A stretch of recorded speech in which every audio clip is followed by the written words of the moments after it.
صحیح ہے، مگر ان 4 کلمات کے ذریعے سے حلیت نہیں آئے گی. کیوں؟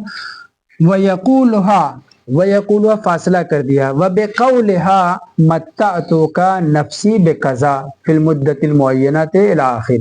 اب اگر وہ خاتون اس طرح سے کہہ رہی ہے کہ میں اپنے آپ کو، اپنے نفس کو آپ کے متعت میں، متع میں دے رہی ہوں، اتنی مدت میں اور اتنے مال پر، یعنی 2 چیز جو رکن ہے کس کے اندر، متع کے اندر، وہ ہے مدت اور دوسرے مہر. تو اگر مہر اور مدت کو مشخص کرتے ہوئے کلمہ کون سا استعمال کر رہی ہے؟ متعتو کا استعمال کر رہی ہے. یہ صیغہ حلیت کا سبب بنے گا، آپ کی وہ زوجیت میں آ جائے گی. مگر احللتو، ملکتو، سلتو، آجرتو وغیرہ وہ کلمات جو استعمال ہوئے ہیں، بھلے ہی وہ کلمات استعمال ہوئے ہیں اور اسی نیت کے ساتھ، اسی معنی کو پہنچانے کے لیے، کیا؟ تسلط علی البز، ناموس پر مسلط کرنے کے لیے وہ کلمات استعمال کیے گئے ہیں، مگر وہ کلمات ہمارے لیے مفید نہیں ہیں، کیونکہ انما یحلل الکلام ویحرم الکلام میں شرط ہے کہ لفظ اسی معنی کے ساتھ ہو کہ جس لفظ کو شریعت نے بیان کیا ہے. تو کہنے کی اسی لیے کہنے فما عدا الاخیر موجب لتحریم ہی، وہ سارے 4 کلمات حلیت نہیں لائیں گے بلکہ حرام، حرمت لائیں گے. حرمت لائیں گے مطلب کیا ہے؟ وہ شارع نے مقرر ہی نہیں کیا ہے، لہٰذا ان کے ذریعے سے حلیت نہیں آئے گی. فما عدا الاخیر کہا، اخیر سے مراد وہی متعتو کا نفسی ہے کہ ایک ہی معنی کو سمجھانے کے لیے 5 کلمے استعمال ہوئے ہیں. ان 5 کلمے میں ایک کلمہ حلیت لائے گا، 4 کلمے حلیت نہیں لائیں گے. تو روایت میں جو انما یحلل الکلام یا یحرم الکلام ہے، یہ ہے کیا؟ وہ الفاظ استعمال کیے جائیں اور ان کے اثر والے معنی کو مد نظر رکھا جائے. تو معنی تو اس نے، خاتون نے جب احللتو، ملکتو، سلتو وغیرہ استعمال کیا، اسی ایک معنی کو مد نظر رکھا ہے، مگر وہ معنی کافی نہیں ہے. اس کے لیے وہ کلمہ استعمال ہونا چاہیے کہ جس کلمے کو شارع نے مقرر کیا ہے. تو دوسرا معنی اس روایت کا یہ ہو گیا.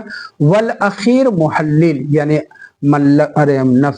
متعتو کا جو ہے محلل ہے، کلام محلل بھی ہے، کلام محرم بھی ہے. کون سا کلام محلل ہوا، کون سا کلام محرم ہوا؟ وہ کلمہ جو شارع نے مقرر کیا اسی معنی کو پہنچانے کے لیے وہ محلل ہے، اور اسی معنی کو پہنچانے کے لیے وہ کلمات جو استعمال ہوئی جو شارع نے مقرر نہیں کیے، محرم. تو اس روایت کا ایک مفہوم جو یہ نکلا اس آخری فقرے کا کہ کلام محلل ہے، کلام محرم ہے، ایک ہی معنی کے لیے مختلف مضامین پہنچانے والے کلام حلیت اور حرمت کا دونوں کا سبب بن سکتے ہیں، جو یہاں پہ بیان کیا گیا. معنی اول اور معنی ثانی کیا مین فرق کیا ہو گیا؟ جی وہاں پہ یہ تھا کہ معنی کو نیت رکھ کے کلمہ نہ استعمال کریں، صرف معنی قصد، صرف اس کے ذریعے سے حلت نہیں آئے گی، لفظ ضروری ہے. اور اگر آپ نے لفظ استعمال نہیں کیا، معنی قصد کیا مگر اعمال کے ذریعے سے اس معنی کو پہنچانا چاہے، لفظ کے ذریعے نہیں، تب بھی جو ہے حلیت نہیں آئے گی. تو وہاں پہ معنی کے ساتھ ساتھ لفظ کا ہونا بیان کرنا ضروری ہے. توجہ کر رہے ہیں، لفظ کے ساتھ معنی کا اور لفظ اور معنی کا ہونا دونوں ضروری ہے. بس فرق یہ ہے کہ وہاں پہ اگر لفظ استعمال ہی نہیں کیا ہے تو حلیت و حرمت نہیں آئے گی. یہاں پہ کیا کہنا ہے کہ لفظ کے ساتھ معنی بھی وہ معین ہونا چاہیے کہ جو شارع کی طرف سے مقرر ہوا ہے، یہ بیان کرنا چاہیے. تو دونوں میں اتنا صرف فرق ہوا. اگر نیت کو پہنچا رہے ہیں لفظ کے بغیر یا نیت کو پہنچا رہے ہیں کسی افعال کے ذریعے سے، یہ پہلے معنی میں ہے، وہاں پہ حلیت اور حرمت نہیں آئے گی کیونکہ وہاں پہ لفظ ہی استعمال نہیں ہے. یہاں پہ کہنے کہ لفظ استعمال کیا گیا ہے لیکن اس لفظ کے معدہ، مفہوم اور معنی متعدد ہو سکتے ہیں. ایک ہی لفظ کے معنی اور الفاظ بھی متعدد ہو سکتے ہیں، معدہ. پھر لفظ کے استعمال میں اس چیز کا خیال ضروری ہے کہ جس لفظ کو شارع نے مقرر کیا ہے وہ استعمال ہو، اور معنی جو ہے دوسرے الفاظ اگر وہ پہنچا بھی رہے ہوں تو وہ کافی نہیں. تو کہنے کی دوسرا معنی یہ ہوا کہ ہم نے 5 مثالوں میں سے 4 اسی معنی کو پہنچانے کے لیے ملکتو آجرتو وغیرہ بھی استعمال ہوا ہے، مگر وہ حلیت نہیں لائیں گے بلکہ حرمت لائیں گے، اور اسی معنی کو پہنچانے کے لیے تسلط بر بز کو پہنچانے کے لیے جب متاتو استعمال کیا تو وہ صحیح ہے، وہ حلیت لائے گا۔ والأخیر محلل وعلى هذا المعنى ورد قوله انما يحرم الكلام في عدة من روایات المزارعہ، مزارعہ کھیتی کے معاملے میں جو روایات ذکر ہوئی ہے انہیں اسی معنی کو پہنچاتی کہ وہاں پہ شارع نے یعنی راوی آ کر کے امام سے پوچھ رہا ہے کہ مولا ایک شخص کھیت کے سلسلے میں روایت پڑھیں گے، عبارت و ذکر ہے، تو وہ کلمات استعمال کیے جانے چاہیے حلیت اور حرمت کے لیے جس کی شارع نے اجازت دی ہے۔ اسی معنی و مفہوم کو پہنچانے کے لیے کوئی اپنی طرف سے الفاظ استعمال کیے جائیں وہ حرمت کا سبب بنے گا، حلیت کا سبب نہیں بنے گا۔ اسی لیے مزارعے کی روایات میں متعدد روایت میں کلمہ انما یحرم الکلام، البتہ دونوں فقرہ نہیں، صرف یہ ایک فقرہ انما یحرم الکلام استعمال ہوا ہے، اور اسی مفہوم کو جو ہم نے پہلے والی روایت میں پیش کیا ہے اسی کو پیش کر رہا ہے۔ امام کیسے بیان کرنا ہے اس پہ توجہ دیں۔ منہا، ان روایات میں سے جو مزارعات کھیتی کے سلسلے میں روایات ہے، توجہ رہے اس میں دونوں کلمہ استعمال نہیں ہوا ہے، انما یحلل الکلام و یحرم الکلام، وہ دونوں فقرہ نہیں، صرف ایک فقرہ ہے انما یحرم الکلام آیا ہے۔ ما فی التہذیب عن ابن محبوب عن خالد ابن جریر عن ابی الربیع الشامی عن ابی عبداللہ علیہ السلام، یہ روایت کتاب تہذیب الحکام شیخ توسی میں ہے۔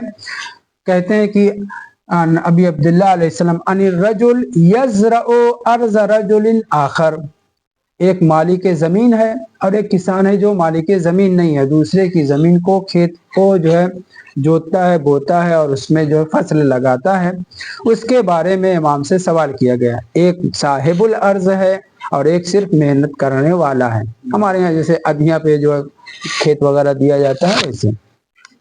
تو کہنے کی امام سے سوال ہوا ان الرجل یزرع ارض رجل آخر، کھیتی کر رہا ہے دوسرے شخص کی زمین میں، فیشترط ثلاثہ للبذر و ثلاثہ للبقر، اب وہ جو ہے کہہ رہا ہے کہ میں آپ کے اس کھیت میں محنت کروں گا، دانا میری طرف سے، گائے کے ذریعے سے یا بیل کے ذریعے سے جوتنا بونا میری طرف سے، پانی وغیرہ دینا مثلا میری طرف سے، تو مجھے اس میں 2 حصہ چاہیے، ایک ثلث پورے کھیت کے سے جو غلہ برآمد ہوگا اس میں ایک حصہ جو بیج میں لگا رہا ہوں، اور ایک حصہ جو میں گائے یا بیل یا کس کے ذریعے سے ہل وغیرہ چلا کر کے جو زحمت اٹھا رہا ہوں، ایک حصہ اس کے لیے چاہیے، ایک حصہ اس کے لیے چاہیے۔ دوسرے لفظوں میں طے کرنا ہے 2/3 میں لوں گا، 1/3 تم لوگے۔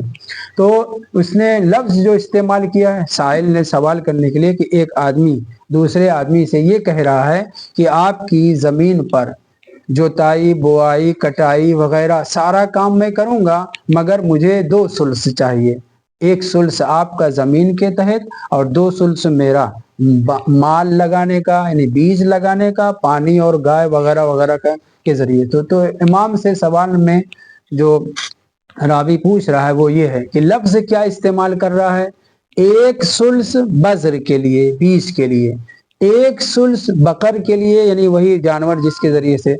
تو امام نے یہ شرط لگا رہا ہے، حالانکہ یہاں پہ آپ کے ثلاثتو ہے، سلسن ہے، یہ ہونا چاہیے، ہاں نے غلط لکھا ہو گیا۔